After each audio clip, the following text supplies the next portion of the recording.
पूरे भारत में उत्तराखंड ही एक ऐसा राज्य है जिन्होंने मंडल कमीशन की सिफारिशों को, जिसमें ओबीसी समाज को आरक्षण दिया हुआ है, इन्होंने उठा करके उसको ताक पर रख दिया।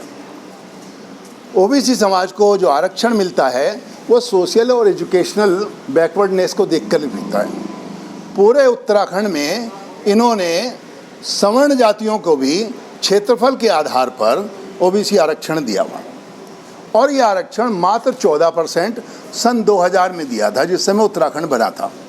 आज की तारीख में कम से कम 25 जातीय समूहों को इसमें वर्ग शामिल कर लिया गया।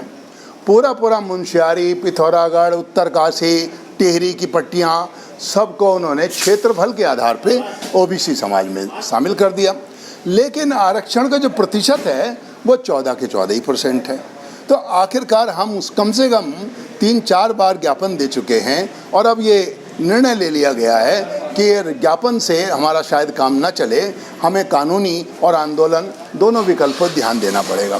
और विशेषकर हरिद्वार, देहरादून, ऊधम सिंह नगर, ये जो 3 क्षेत्र हैं जहाँ पर ओबीसी समाज बहुतायत में रहता है, इन्होंने उत्पीड़न की जो पैमाना है वो ओबीसी समाज के अगेंस्ट में लागू किया हुआ है। अभी रिसेंटली सैनी समाज के ग्रामीण लोगों ने अपनी सभा की, और उसमें ग्राम के लोगों ने दूर दूर बैठ करके सभा की, और इन्होंने सारे ग्रामीणों के अगेंस्ट में, जो मुश्किल से 150 की संख्या में थे, उन सब के ऊपर मुकदमा लाद दिया।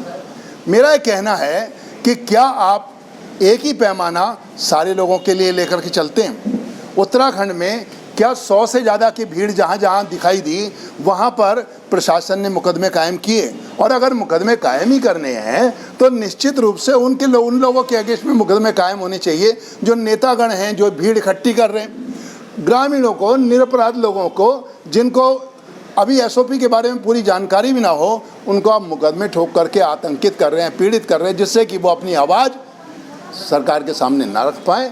और इसीलिए ये उत्पीड़न, इसके अगेंस्ट में पूरा ओबीसी समाज, उत्तराखंड का ओबीसी समाज लामबंद हो गया है। और निश्चित रूप से सरकार को आगाह किया जा रहा है कि अगर यही प्रक्रिया रही तो आने वाले चुनाव में राज्य सरकार को ओबीसी समाज के क्रोध का सामना करना पड़ेगा।